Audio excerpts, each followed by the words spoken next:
lesson. Okay, we're gonna talk about the house.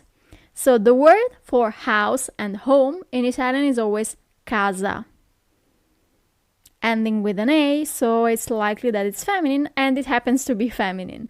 So la casa, the house or the home. La casa. Let's start with the room. Room is stanza. Stanza. So watch out, it's not stanza, but stanza. Okay, feminine. The room, la stanza. Stanze, with an E at the end, is rooms. Awesome. So let's start with the stanze. The kitchen. La cucina. La cucina. The living room. Il salotto. Il salotto. With 2 T's. The dining room. La sala da pranzo. 3 words. La sala da pranzo. Literally means the room to dine. Bedroom. La camera da letto. 3 words here as well. La camera da letto. But normally you can also talk about just camera if you're referring to the bedroom. The bathroom. Il bagno. Il bagno. Awesome. This is easy. The garage is il garage. Il garage. The garden, il giardino. Il giardino. Perfect. The stairs, le scale. So it's plural in Italian as well. Le scale.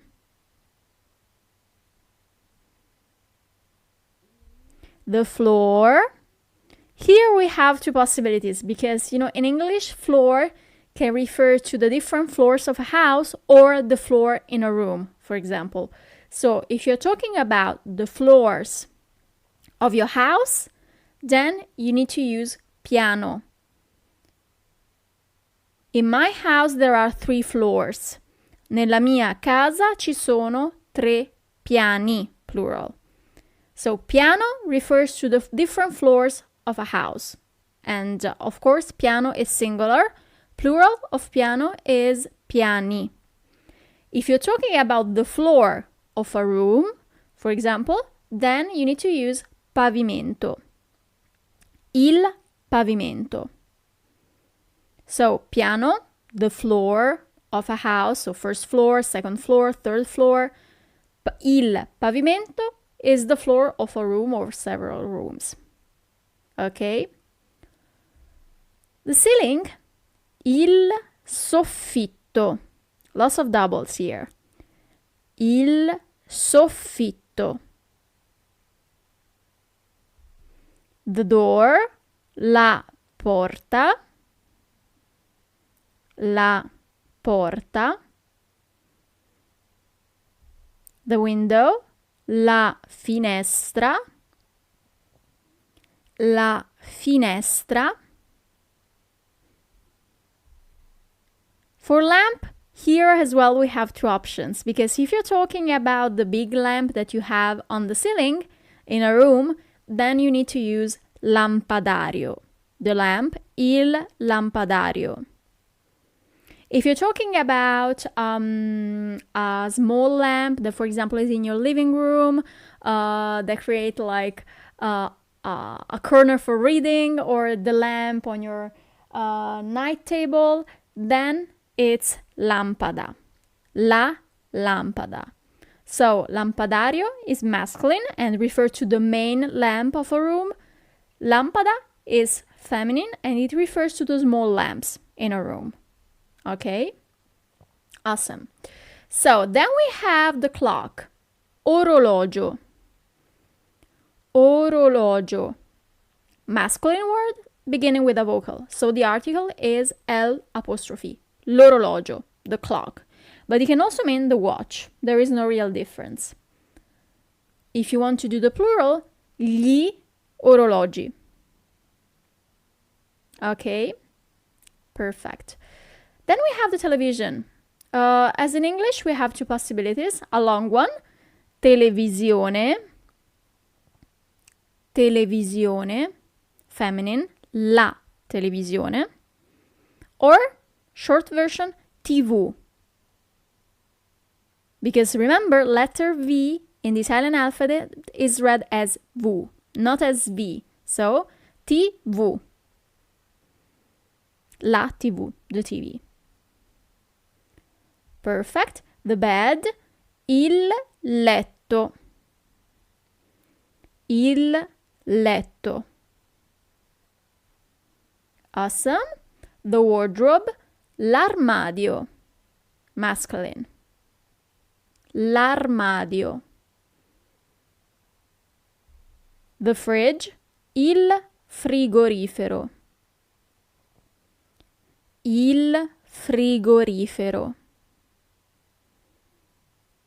Perfect. The oven, il forno. Il forno. And now let's see a couple of useful verbs. The first one is to clean, pulire. So it's a verb that belongs to the third group of Italian verbs, so the ones that end with ire, pulire. And let's see its conjugation because it's a little bit peculiar. Io pulisco. So you see we have this SC. Tu pulisci.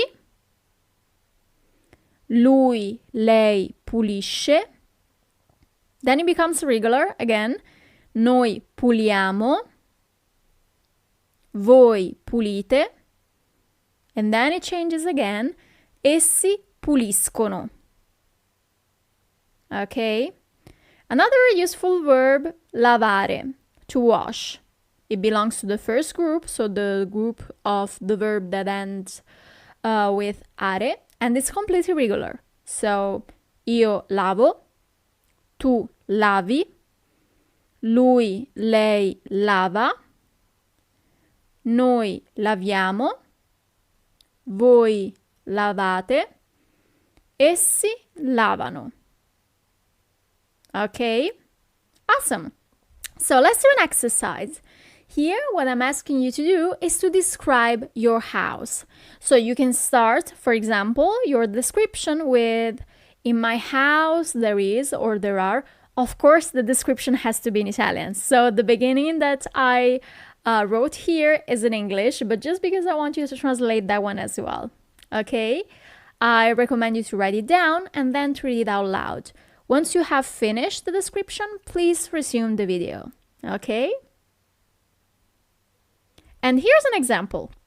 Nella mia casa, in my house, ci sono 5 stanze. There are 5 rooms. C'è una cucina, un salotto, un bagno, una sala da pranzo e una camera da letto. So there is a kitchen, a living room, a bathroom, a dining room, and a bedroom. Okay? You can also have used there are. So ci sono una cucina, un salotto, un bagno, una sala da pranzo e una camera da letto. In this case, in Italian, we can actually accept both. Okay? Awesome. So let's do another exercise. Here, I'm just asking to translate these sentences into Italian. Okay? As usual, please pause the video and resume it once you have finished the translations. And here are the solutions. So, I need to clean the floors. Devo lavare I pavimenti. But you could also have translated into ho bisogno di lavare I pavimenti. He cleans the oven. Pulisce il forno. They wash lavano. In the kitchen there are 2 fridges. Nella cucina ci sono 2 frigoriferi. Okay, how did it go? Did you make any mistakes? If yes, don't worry about it. Just try to understand why you made those mistakes and try to translate the sentences one more time. Okay? So before ending the lesson, let's review the vocabulary related to the house. La casa. As usual, please repeat right after me. Stanza, cucina, salotto, sala da pranzo, camera da letto, bagno, garage, giardino, piano o pavimento, it depends on what you're talking about, soffitto, televisione TV, porta, finestra, orologio, lampadario o lampada, you remember the difference? Frigorifero. Also, you can also just say frigo, that's very common. Forno, armadio, letto, pulire, lavare. Awesome! Great! Complimenti! Congratulations! You have just finished this new lesson. I'm waiting for you for the next one and I wish you a wonderful day. Grazie! A presto!